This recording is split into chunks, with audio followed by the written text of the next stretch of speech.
Hello, welcome back to another Warhammer Fantasy Battle Report. This is a 2,250 point battle, my Wood Elves versus some Beastmen this time. This is my first game against Beastmen and my opponent's first game in 8th edition. So he's brought over a lot of his models and hasn't had a whole lot of chance to play. Some of the interesting things I've seen online with Beastmen, like on Once Bitten stuff. He's making great use of Minotaurs and Doom Bulls and stuff. And there's some Minotaurs in this list I'm playing against, but you'll see some choices my opponent makes. Alright, so here's my army. Starting on my right flank, it's unfortunate you can't see the real awesome shape of this terrain. Just that the image flattens it all out a bit, but it's pretty fun. Made it feel quite realistic. I have 5 scouts in this forest, 12 dryads with the branch wraith, 13 glade guard in my BSB, 2 tree men, treekin, 12 more dryads with branch wraith and a branch nymph who's level 1 with cluster of radiance, and my eagle up there. My general's tree man ancient with murder of spites and annoyance of nettlings, so my hope is to get him into close combat. I think this is a fun build, not focusing too much on magic, but making for good, fun, interesting kind of bang 'em up games. So you can see this is my opponent's army. I will probably get all of the names wrong, but I'll do what I can. On the right-hand side, it's a bunch of, it's going to be tough, gore. Whole mess of them. I think the BSB is in there. In the middle has the general. That's a unit of Bestigore with great weapons. To the left, it's some Ungor with spears, and on his, all the way to my left, our left, and his right flank is a unit of 6 Minotaurs. So you can see this is a pretty straightforward bang 'em up list. He's got a lot of models, doesn't use horde formation, no harpies, no redirectors. So what you can see here down left in the center of the boards, down left of this picture, is a big piece of terrain. My opponent said he wanted in there and said we just call it impassable, except for the outside edge of the feature. But once you hit the actual thing where you see a dice with turn number 1 counter on it, it's impassable. So as you can imagine, he gets +1 and gets to go first. And this is how he moves up. He has some magic, nothing too much. Level 2, maybe, I can't remember. His general's in that group of Bestigores in the middle there with great weapons. And he just moves up. I'm not really sure what his goal is. So what I do is I set a pivot mark around this impassable terrain here, fly my eagle up on top. He said that was alright, so I figured this way my eagle could get anywhere he needs to go. And I just move everybody else. So a nice little concave here. I can figure out what I want to do on this side. My goal is to, depending on who he moves in there first, be able to charge him or set it up so he has to charge me. And start from there, see what happens. It's great being stubborn with my tree men. And my goal is to get these dryads out all the way to the left as much as I can. On my right flank, I don't do a whole lot. I think I pivoted the glade guard a little bit. They might have been at that same angle just to be able to aim everywhere. I know I have to shoot around this obstacle, but that's okay. He's got Lore of Life, and you can see there's a little card there. Or Lore of Beast, so he's giving them Wisson's Wild Form. So they're buffed up +1 toughness, so I'm wounding on 6s, so that's pretty tough for me. But there's only ones I can shoot at, so I'm just taking some pot shots at them. He had 2 level 1s or level 2s, I think, and a level 3 or 4. I can't remember exactly, but he goes and doesn't super buff his units. But with my extra dispel die and some carefulness, I'm able to dispel the important things. So my eagle's up here at the beginning of turn 2. He moves forward here, and once this happens, I really have no idea what he's hoping to do. He's got this huge unit of gore, I believe they're gore, on my right flank. He's got his general's unit with the Bestigore, who are special unit, 2-handed weapons, really tough. His general's in there. in the middle, stuck behind and facing right at an impassable terrain.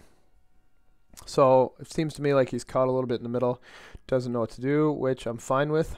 And he's moved these little spear guys up here all alone with no protection and no support from the Minotaurs. We're playing this with all the terrain is normal, so he didn't have to worry about Minotaurs dying except for charging through a forest. And frankly, I'm not really certain what's going on here. But again, this is fine with me. Now I can focus all the way on my left flank, and who cares about what happens on the right. So sure enough, I move everything up. As I said, I keep the Dryads going left. I charge with my general. You know, I figure, what the heck? Why not? Chances are I'm not going to lose, and if I do, I'm stubborn. So if you notice here in the bottom right-hand corner, I've pulled my BSB out, so I get a re-rollable 9 in case I lose my general. And I make sure to try to dispel any spells being cast on these guys. You know, he's got ranges, so he can't cast Wissons on everything, and his BSB gets out of range because his BSB is all the way over on my right flank. And so I'm sitting here thinking, fine, this is great.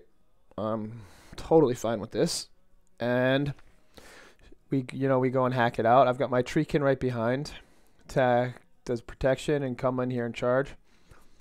I can't remember. I might have tried to double charge and failed with the Treekin, or I might not have even bothered. And then I moved my other tree man up so I could move into the forest, go after the Minotaurs, go after Yutzangor, depending on whatever. I pull on my right flank, I pull the Glade Guard scouts out of the forest. And it's hard to see right here, but I positioned them. I tried to march, couldn't march, so I got them as far as I could so that I would block the charge. Now we got into a little bit of a rules dispute. He thought you got to pivot around the center of the unit and then move straight forward, where, you know, it's clearly a wheel. So things got a little heated, but we sorted that out with some outside help. And when he tried to charge my Glade Guard, he ended up charging my scouts. And he also was playing it with 7th edition rules where the skirmishers reform. So he ends up a straight charge, would overrun directly at my Dryads, but you know, it was a long overrun and I wasn't too worried, and sure enough, he does not reach me. So I'm pretty happy with the way this turned out. I got to shoot all these rounds. So you can see I've taken out some more of his models. I haven't, you know, obviously haven't killed this unit, especially with Wissons on it, with that +1 toughness. But what I am able to do is just pick the battles and make the battle be where I want it to be. And so what if I lose a Glade Guard scout? You know, big whoop. You know, as my eagle's gone, he amber speared the eagle away.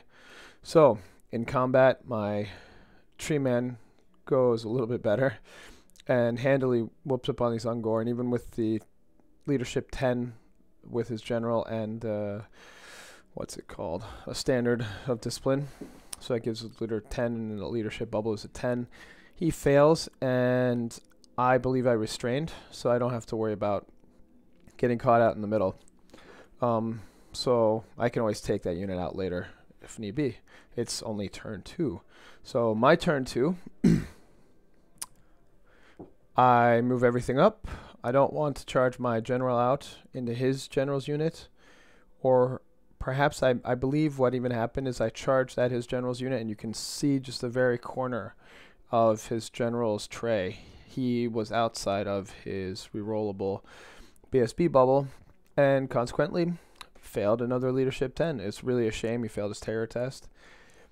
Kind of shocking. He did have some bad dice rolls, but he also set himself up where he was not in a good place to be in the first place. So things are looking pretty good right here for me.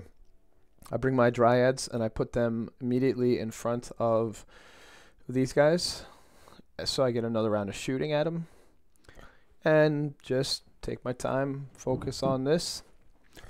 And my goal here is, you know, just be able to keep shooting. I thought about charging them in, but I didn't feel like my Dryads could do it. I think that if my goal is to try to get them to survive, if I got really lucky and did a lot of wounds, maybe I wouldn't lose, or would only lose by 1 or 2, would stick around, and I'd be able to flank charge with my Glade Guard. That would be a bold move, but with all the attacks versus only a couple retaliations, I thought maybe with the flank and an extra rank I might be able to do it. So turn 3, bottom of turn 3, everyone rallies. You can see his general's units up in the top right of the picture. He rallies, and then he can rally the Ungor, and the Minotaurs charge into my Treekin.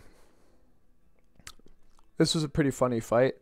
We weren't certain how that was going to go because it was exactly the same number of strength, toughness, attacks, everything. So sure, and on this side, sure enough, he charges into my Dryads. As to be expected, we'll see if my Dryads can hold up here, but that's an awful lot of attacks. He's got his BSB in there and whatever, and sure enough, they don't hold up. I only lose one guy, but with a static res, I need a 5 and I break. And what do you know, my Glade Guard failed their leadership test. Can't remember if I was outside the 12 inches of the BSB or I just missed the 8 or 9 twice in a row, but they broke and ran. It was pretty funny. But on the left flank, things went much, much better, and my Treekin, for 1 wound, killed 5 of the Minotaurs, or 3 or 4. Absolutely demolished them, overrun, caught them. So now, the middle of turn 3, things are looking like this, where I've got my general, who has been pretty badly wounded. He's only got 2 wounds left from combat, and I think maybe from a spell. But I'm in a really great place here as far as these Ungor are just sitting right in front of me. What are they going to do? I should be able to take them out. My Treekin are ready to move in behind the Ungor and start threatening his general's unit, which is exactly what I do. So I charge with my general. I move up the BSB so I can always, in case I do lose combat or something happens, that's protected. Without him shooting and without a whole lot of casting, I'm not too terribly worried. My Treekin are in behind. My tree man is coming up, and I whoop up on the Ungor. I think I kill him to a man or an Ungor or whatever, and then they run away and maybe get off the board or die or something. Or maybe I caught them. I might have killed them to a model. But so you can see my general has 2 wounds left. He's turned to face the other general's unit. Everyone on the right flank rallies. So the Glade Guard rally, they're able to shoot again, and you can see I've been able to do some wounds to the big unit of Gore in the middle. Let's see what happens here. So they charge my Dryads because of the hill being slippery. We don't move them up there. They beat all but 2 of my Dryads. The Dryads break, run away. And then these guys reform at the bottom of the hill, and at that point I didn't really care because they're more or less out of the battle. They try to move back in Beastmen turn 5 towards the big part of the battle. I follow them up with the Glade Guard to take 2 more rounds of shooting at them and see if I can't kill them all or something like that. And then I decide, you know what, you only live once. He's got Wissons off on his unit here, so they're +1 strength and +1 toughness. I get charge off. I get everything in there. He declares a challenge or accepts my challenge. I can't remember which. Thinking like that his Beast Lord is a fighty guy and can take out my Tree Man Ancient. You know, they get to re-roll. They have their anger or whatever it's called, and they can re-roll all hits in the first round of combat. It's just awesome. But that being said, when you need a 6 to hit because of the annoyance netlings, and I got 4 or 5 poison attacks from the murder of spites, and I killed his general, did 5 overkill wounds, and that was before thunderstomps and before the other attacks, and we just called it there. Without his general, without anything else, I was likely going to mop up this unit, kill it pretty good, and you can see how close the board edge is. They'd run off the board, they'd die, whatever, and that was more or less the end of the game. There was only that 1 other unit left. There's no way they were going to really get to me. Or if they did, it would be completely on my terms and not at all to his favor. So it was a huge, massive victory to the Wood Elves. They are on a run, a tear here at the new place, and I thank you all for watching. Have a nice day.